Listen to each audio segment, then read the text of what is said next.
और इस वक्त प्रधानमंत्री नरेंद्र मोदी कुछ कह रहे हैं, आपको सुनवाते हैं। हमारी प्राथमिकता भी है, इस बार भी ये काम संवाद, सहयोग और सहभागिता से हो। और मुझे पूरा विश्वास है कि जिस प्रकार से इस अधिनियम को पारित किया गया था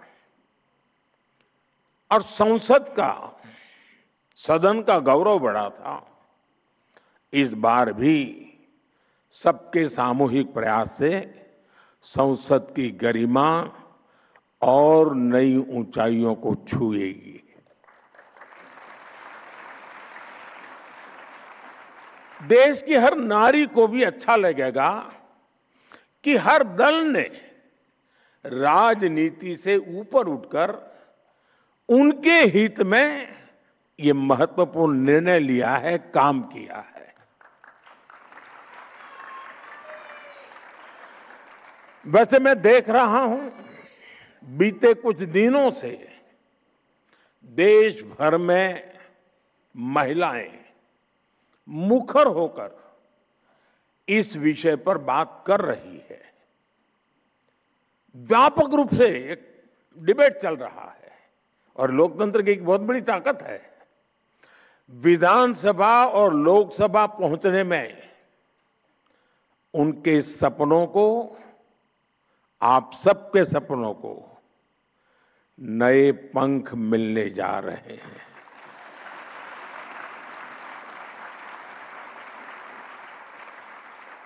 मैं अनुभव कर रहा हूं, देश में एक सकारात्मक माहौल बना है। साथियों, आजादी की लड़ाई से लेकर संविधान सभा के निर्णयों तक स्वतंत्र भारत की नींव रखने में भारत की नारी शक्ति ने असीमित योगदान दिया है। इतिहास गवाह है। और आजादी के बाद भी जिन महिलाओं को प्रतिनिधित्व का मौका मिला, उन्होंने देश के लिए बहुत शानदार काम किया है। हमारे देश में राष्ट्रपति से लेकर प्रधानमंत्री तक महिलाएं जहां भी रही हैं, उन्होंने अपनी अलग लेगेसी बनाई है। इस समय भी हमारे देश में राष्ट्रपति जी से लेकर वित्त मंत्री तक ऐसे अहम पद महिलाएं ही संभाल रही है। उन्होंने देश की गरिमा और गौरव दोनों को बढ़ाया है। साथियों, हमारे देश में महिला नेतृत्व का एक बेहतरीन उदाहरण पंचायती राज संस्थाएं भी हैं। आज भारत में 14 लाख से अधिक महिलाएं लोकल गवर्नमेंट बॉडीज में सफलतापूर्वक काम कर रही हैं।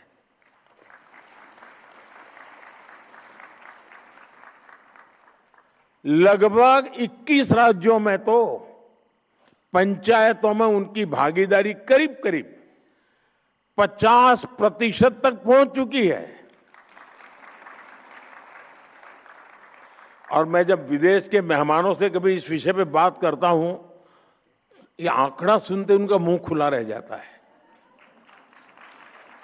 उनको आश्चर्य होता है। साथियों, ये कोई साधारण बात नहीं है।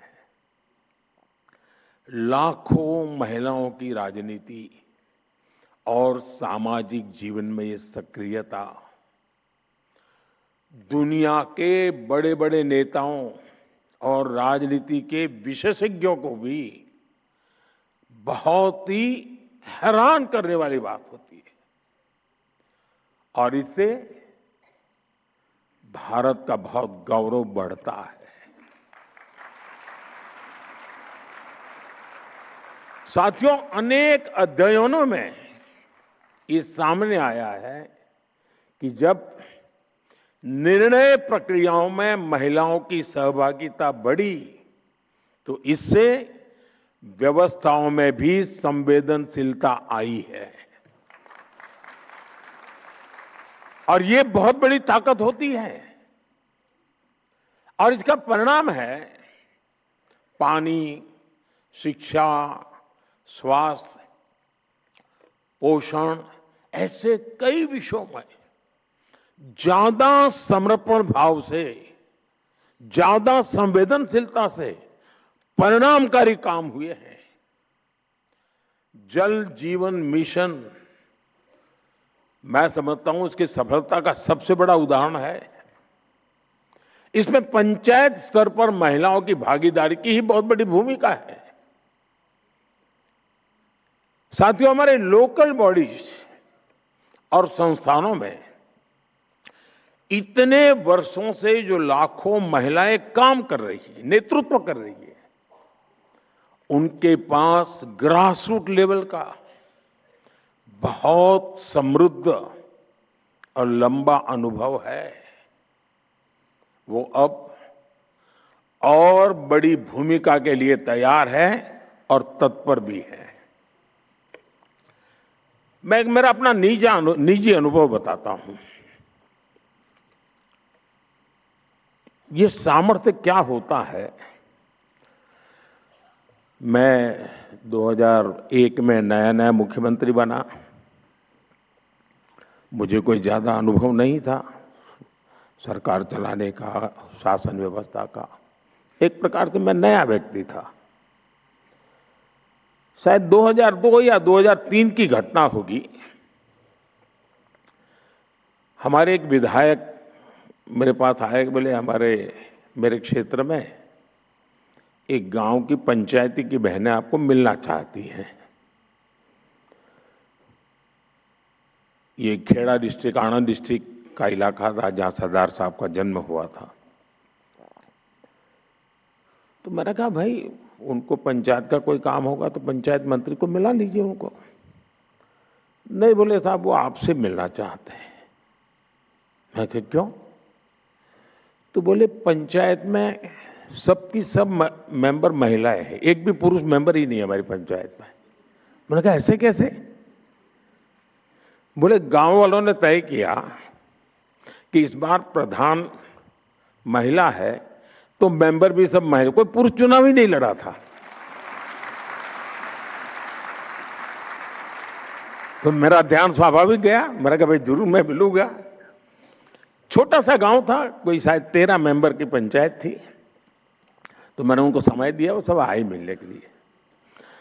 वो 13 बहनें थी, उसमें जो गांव की प्रधान बनी थी वो शायद 8वीं कक्षा तक पढ़ी थी। बाकी जो बहनें थी, एक दो बहनों तो घूंघट भी लगा हुआ था। वो ज्यादा शायद कुछ तो होगी जिन्होंने स्कूल भी नहीं देखा होगा। तो सब आए। मुझे लगता है ये सब बड़े बड़े लोगों ने उनको कोई मेमोरेंडम पकड़ा दिया होगा, कुछ मांग लेकर के आए होंगे कि मेरे गांव में ये करो, मेरे गांव में वो करो। मैं हैरान था, उनके हाथ में कोई कागज नहीं था। तो बैठे, मैंने परिचय किया। तो पूछा आपने समय मांगा था, क्या काम है? नहीं, बोले कोई काम नहीं है। ऐसे ही बोले हम चुनकर आए हैं तो मिलने आए थे। अब ये भी मेरे लिए बड़ा आश्चर्य था, वरना नेता लोग आते हैं तो सिर्फ मेमोरेंडम लेके आते हैं।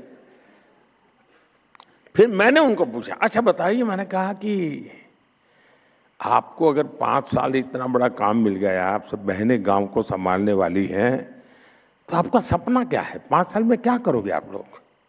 गांव में कैसा करोगे? सामान्य होता तो क्या जवाब देता? ये जो हम जैसे बड़े बड़े दिखते हैं ना, वो क्या जवाब देते हैं? स्कूल बना लेंगे, अस्पताल बना देंगे, रोड बना देंगे, ऐसे ही जवाब देते। उस दिन 8वीं कक्षा पढ़ी हुई इस प्रधान ने और उसके साथ आई हुई महिला मेंबर्स ने मुझे जो जवाब दिया वो शायद दुनिया का बड़े से बड़ा अर्थशास्त्री नहीं दे सकता है। और वो बात आज भी मेरे लिए एक लेसन की तरह है। मैं सीएम बना, पीएम बना, लेकिन उस पंचायत की महिलाओं की वो बात मेरे लिए आज भी मार्गदर्शक है। आपको आश्चर्य होगा ऐसा क्या जवाब दिया होगा। जब मैंने उनको पूछा क्या करेंगे आप, 5 साल आपको मिले हैं, गांव ने आपको नहीं बढ़ाया था, तब उन्होंने मुझे जवाब दिया साहब एक इच्छा है। मैंने कहा क्या? और वो जवाब आज भी मेरे कानों में गूंजता रहता है।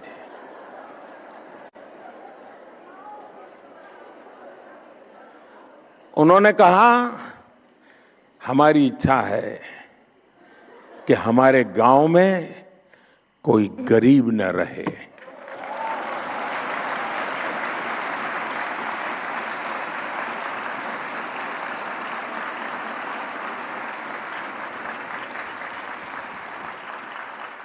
बड़े से बड़े अर्थशास्त्रियों के लिए भी इससे बड़ा कोई संदेश नहीं हो सकता है। यह अपने आप में मेरे लिए एक बड़ा सुखद अनुभव था और वो आज भी शब्द मेरे कानों में गूंजते रहते हैं। और इसलिए जमीन से जुड़े हुए अनुभव से जो वाणी निकलती है ना, वो वेद वाक्य बन जाता है।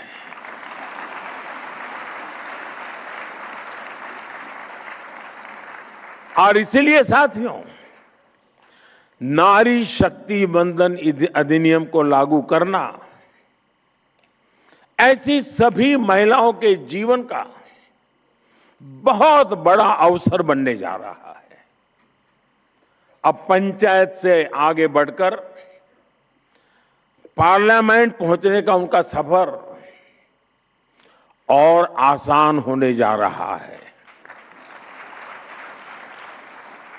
साथियों,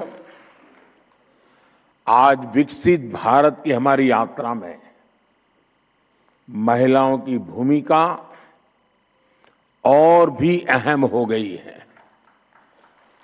मुझे संतोष है कि 2014 में आप सबने, देशवासियों ने हमें यहां सेवा करने का अवसर दिया है और तब से लेकर अब तक हमारी सरकार ने महिलाओं के जीवन चक्र के हर पड़ाव के लिए योजनाएं बनाई, उन्हें सफलतापूर्वक लागू किया। आज पहली सांस से लेकर आखिरी सांस तक हमारी सरकार कोई न कोई योजना लेकर के भारत की बहन बेटियों की सेवा में हाजिर है।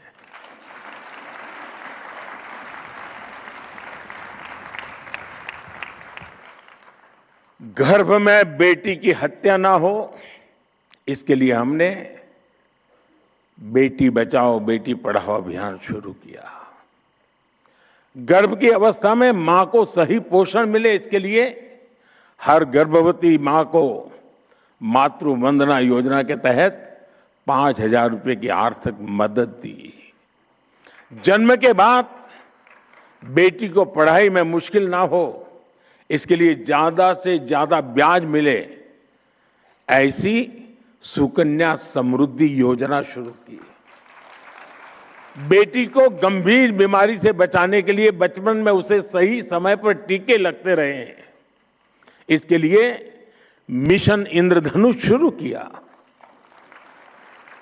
बेटी को स्कूल में शौचालय की परेशानी न हो, इसके लिए स्वच्छ भारत अभियान के तहत देश में करोड़ों शौचालय बनाए गए।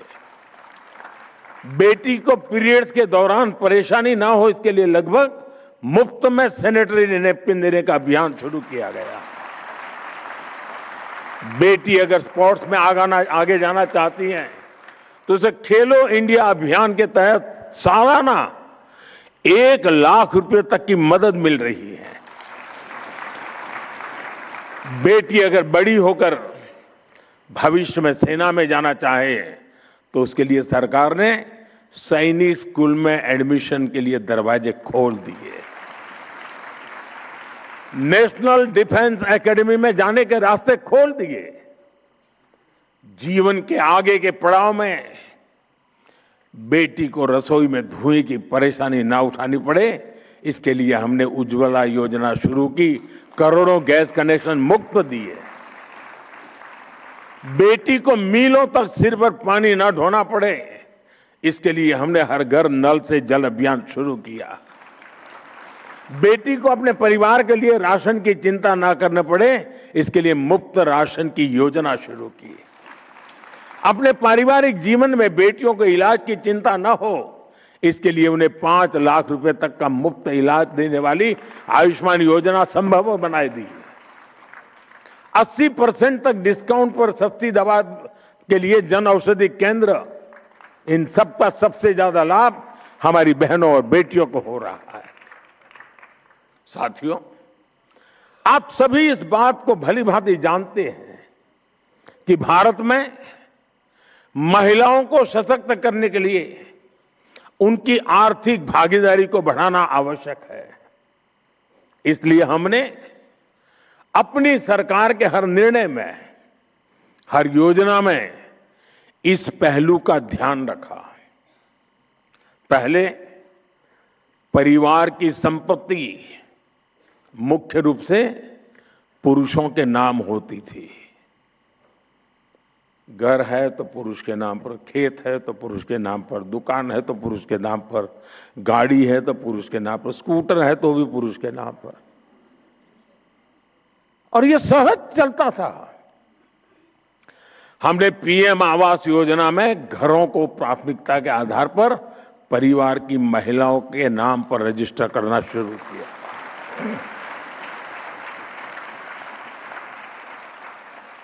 बच्चे स्कूल जाते हैं तो स्वाभाविक रूप से पिता का नाम लिखा जाता है। हमने आकर ये शुरू किया, मां का नाम भी लिखा जाएगा।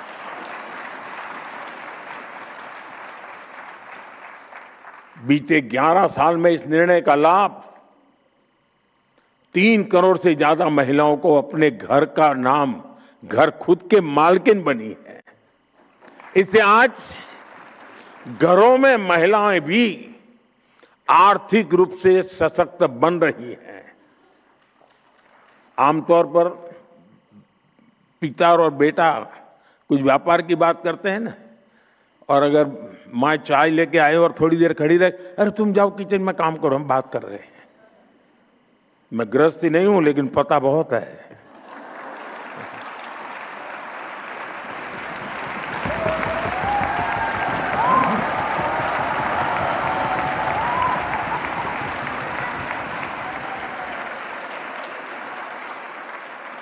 लेकिन अब जब वो आर्थिक ताकत बनी है ना, तो बेटा भी कहता है, अरे जरा मम्मी को बुलाइए ना बातचीत में, उनको बुलाइए ना।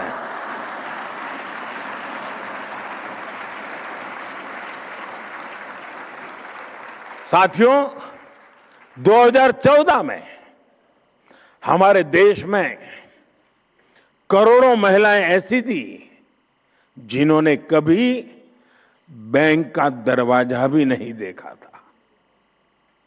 महिलाएं बैंकिंग सेक्टर से जुड़ी ही नहीं थी, तो उन्हें बैंकिंग का लाभ कैसे मिला?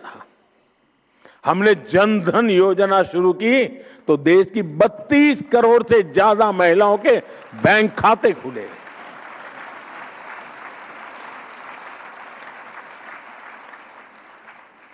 मैं जब गुजरात में था तो एक निर्णय मुझे बड़ा शुरुआत में बड़ी कठिनाई हुई थी। गुजरात में कोऑपरेटिव डेयरी का बड़ा साम्राज्य है, बहुत बड़ा काम हो रहा है, और पशुपालन का ज्यादातर काम हमारी माताएं बहनें करती हैं। वो दूध भरने के लिए जाती हैं, और फिर वो पैसे हफ्ते के बाद वो देते हैं। तो पुरुषों के देते थे पैसे। मैं जब मुख्यमंत्री बना, मैंने कहा मैं नहीं दूंगा पुरुषों को।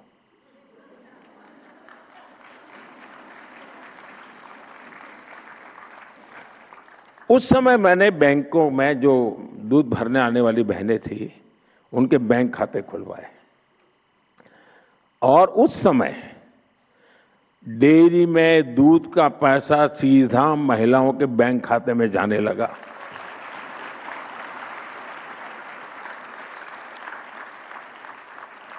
साथियों, आज हमारी बेटियां नए नए बिजनेस में अपनी पहचान बना रही है।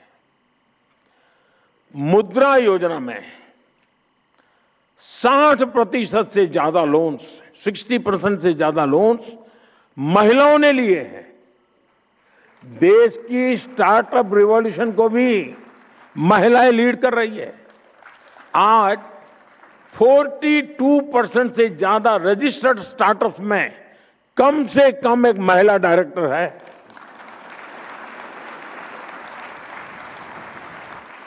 महिलाओं के करियर पर प्रभाव ना पड़े, इसके लिए हमने मैटरनिटी लीव को भी बढ़ाकर 26 हफ्ते कर दिया है।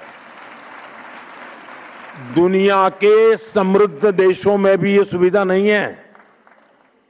जब मैं उनको बताता हूं तो आंखें फट जाती हैं इनकी।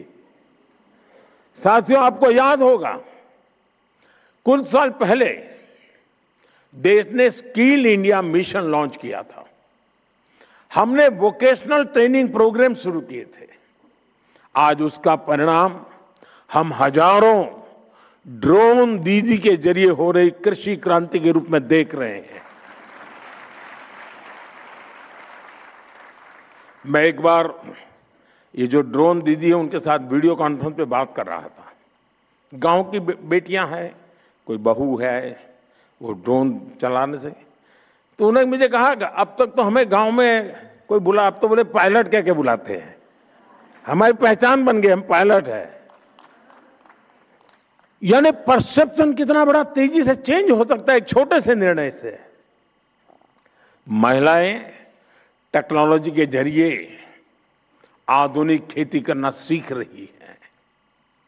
आपको ये जानकर खुशी होगी कि पिछले 11 साल में करीब 10 करोड़ महिलाएं स्वयं सहायता समूहों से जुड़ी हैं। सरकार ने ग्रामीण अर्थव्यवस्था को गति दे रही ऐसी 6 करोड़ बहनों को लखपति दीदी बनाने का लक्ष्य रखा है। और इसमें से 3 करोड़ से ज्यादा ग्रामीण महिलाएं लखपति दीदी बन चुकी है।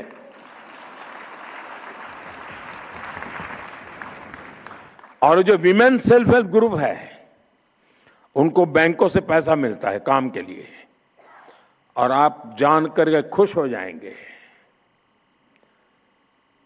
अगर उनको बुधवार को पैसा जमा करना है तो मंगलवार को जाकर के जमा कर देती है, एक दिन पहले। बहनों के पास जो व्यवहार है, कोई एनपीए नहीं हो रहा है जी। सारे के पैसे बैंक से जाते, उतने ही वापस आते हैं।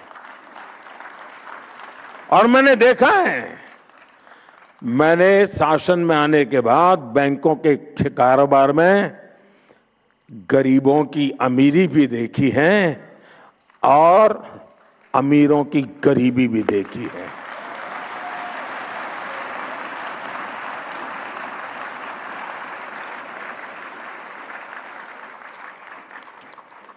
इतना ही नहीं साथियों, ये हमारी माताएं बहनें वोकल फॉर लोकल की ब्रांड एम्बेसडर बन रही हैं।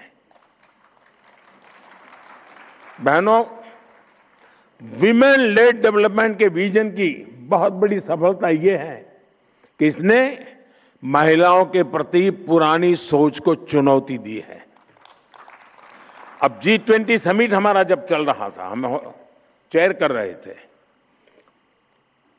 दुनिया के देशों को मुझे समझाना पड़ा था कि विमेन डेवलपमेंट और विमेन लेड डेवलपमेंट में क्या अंतर होता है। दुनिया का बहुत बड़ा वर्ग विमेन डेवलपमेंट तक सहमत था। विमेन लेड डेवलपमेंट के लिए मुझे ताकत लगानी पड़ी थी और हमें सफलता मिली थी।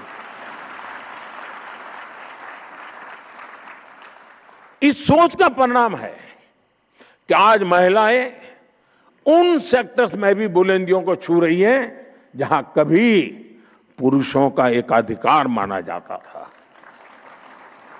आज हमारी बेटियां फाइटर पायलट बनकर आसमान की बुलंदियां छू रही हैं।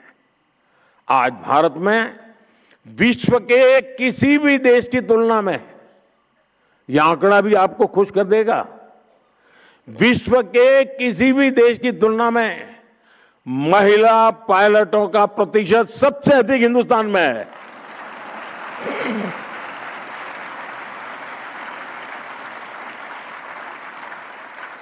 आज पीएचडी एनरोलमेंट में बेटियों की संख्या 2014 की तुलना में डबल हो चुकी है।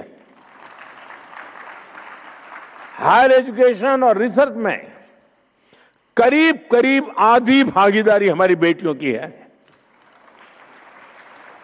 मैथ्स और साइंस की पढ़ाई में, स्टेम एजुकेशन में बेटियों की संख्या करीब करीब 43% तक पहुंच गई है। मुझे याद है, मैं दुनिया के एक समृद्ध देश में एक बार गया, तो वहां के शिक्षा मंत्री मेरे साथ लिफ्ट में हम लोग जा रहे थे। मतलब पूछा मुझे कि भारत में महिलाएं एजुकेशन में कैसा है। मैंने कहा बहुत अच्छा है, ज्यादा है, कुछ जगह पे तो पुरुषों से ज्यादा महिलाएं। तो फिर उन्होंने बड़ी जिज्ञासा से पूछा, स्टेम एजुकेशन में क्या महिला हिस्सा? मैंने कहा 50% हिस्सा उन्हीं का है। तो उनके लिए आश्चर्य था। ये दुनिया के समृद्ध देश की शिक्षा मंत्री की मैं बात कर रहा हूं। साथियों, हमारे समाज में एक बड़ी चुनौती महिला सुरक्षा को लेकर भी रही है। सदियों से महिलाओं को अपनी सुरक्षा के लिए मौन रहना पड़ा है। हमारी सरकार ने इस दिशा में भी मजबूत कदम उठाए हैं। न्याय व्यवस्था अधिक संवेदनशील बने, निर्णय प्रक्रिया तेज हो, इसके लिए हमने कानूनी बदलाव तो किए ही हैं, साथ ही फास्ट ट्रैक विशेष अदालतों की स्थापना भी की गई है। भारतीय न्याय संहिता में भी महिला सुरक्षा को प्राथमिकता दी गई है। एफआईआर दर्ज कराने की प्रक्रिया को सरल बनाया गया है।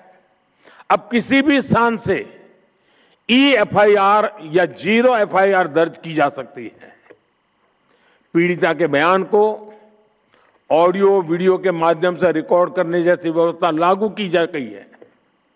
ऐसे कितने ही कदम हैं जिनके जरिए हम प्रगतिशील समाज की अवधारणा को साकार कर रहे हैं।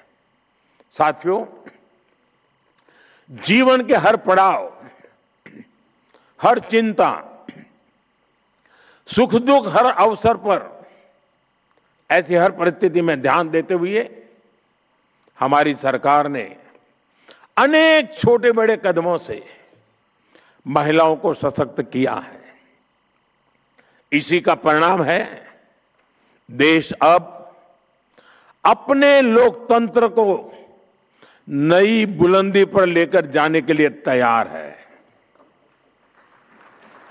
साथियों, देश की नारी शक्ति ने अपने परिश्रम, साहस और आत्मविश्वास से नई ऊंचाइयों को छुआ है।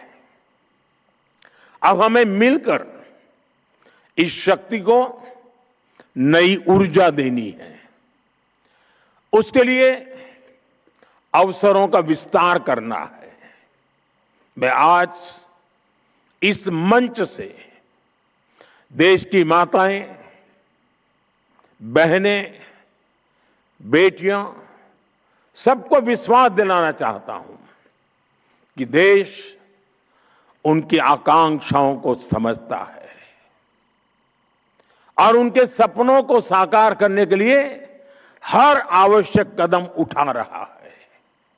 साथियों, मैं संसद में होने वाली चर्चा से पहले देश की नारी शक्ति से भी अपील करता हूं कि आप इस पूरी प्रक्रिया में अपनी सक्रियता बनाए रखिए। आप अपने अपने क्षेत्र के सांसदों से भी जरूर मिलिए।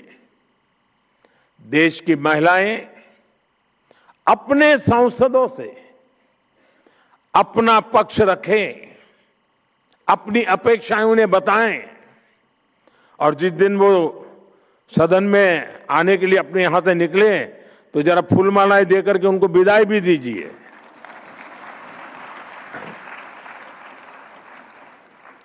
ताकि जब माता बहनों के आशीर्वाद लेकर के सांसद निकलेंगे ना तो दूसरा निर्णय कर ही नहीं सकते, ताकि ये मेरे सभी सांसद साथी सही निर्णय लें, महिलाओं के हित में निर्णय लें, सहमति से निर्णय लें। साथियों, मेरा आपसे एक और आग्रह है। नारी शक्ति वंदन कार्यक्रम में होने वाली चर्चाओं का आप सब देश के गांव-गांव तक लेकर जाएं। व्यक्तिगत मेल मिलाप से, सोशल मीडिया के जरिए, अन्य प्रचार माध्यमों के जरिए हमें देश के इस बड़े फैसले को देश की हर महिला तक पहुंचाना है। हमें उन्हें अवेयर करना है ताकि वो इस बड़े निर्णय की ताकत को समझ सके, ताकि वो अपनी भूमिका को समझ सके और खुलकर ये सपना देख सके कि आने वाले कल में राज्यों से लेकर देश की संसद तक वो अपनी उपस्थिति दर्ज करा सकती है। आइए हम मिलकर, सब मिलकर ये संकल्प लें, नारी शक्ति के पास उनके अधिकार होंगे और वो निर्णय प्रक्रिया में पूरी तरह भागीदार भी बनेगी। यही हमारे उज्जवल भविष्य की सबसे बड़ी गारंटी है। मैं तो ये भी कहूंगा कि 16, 17, 18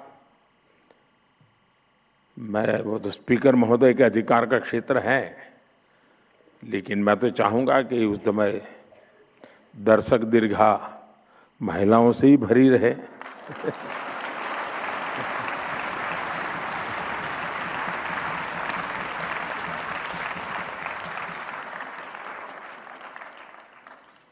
एक उत्सव का माहौल बनेगा पूरे देश में और ये दल वो दल वाला विषय नहीं रहने वाला है। कौन जीता, कौन हारा, किसने किया, किसने सब, सारा क्रेडिट देश की मातृशक्ति को है। सारा क्रेडिट देश की संसद को है। सारी क्रेडिट हिंदुस्तान के सभी राजनीतिक दलों को है। सारी क्रेडिट पिछले 3-4 दशक से लगातार जो जो काम कर रहे हैं सबको क्रेडिट है। ये सबका है, सबके सहयोग से है और सबकी भलाई के लिए है। इसी विश्वास के साथ आप सबने इतना समय निकाला, इतना उमंग उत्साह के साथ इस कार्यक्रम में शरीक हुए। मैं हृदय से आपका बहुत बहुत अभिनंदन करता हूं, आभार व्यक्त करता हूं। बहुत बहुत धन्यवाद। आपका कोटि कोटि आभार। वंदन अधिनियम जो लागू 2029 तक होगा, लेकिन उसके लिए चर्चा सदनों में की जाएगी। उस पर प्रधानमंत्री नरेंद्र मोदी ये बताते हुए कि इस बिल के पास होने के बाद, इस कानून के लागू होने के बाद महिलाओं की स्थिति में कितना सुधार आएगा, महिलाओं की जो भागीदारी है वो कितनी बढ़ेगी। इसके साथ ही साथ प्रधानमंत्री ने यह भी कहा कि इसका क्रेडिट किसी सरकार को नहीं बल्कि आधी आबादी को जाता है, महिला शक्ति को जाता है।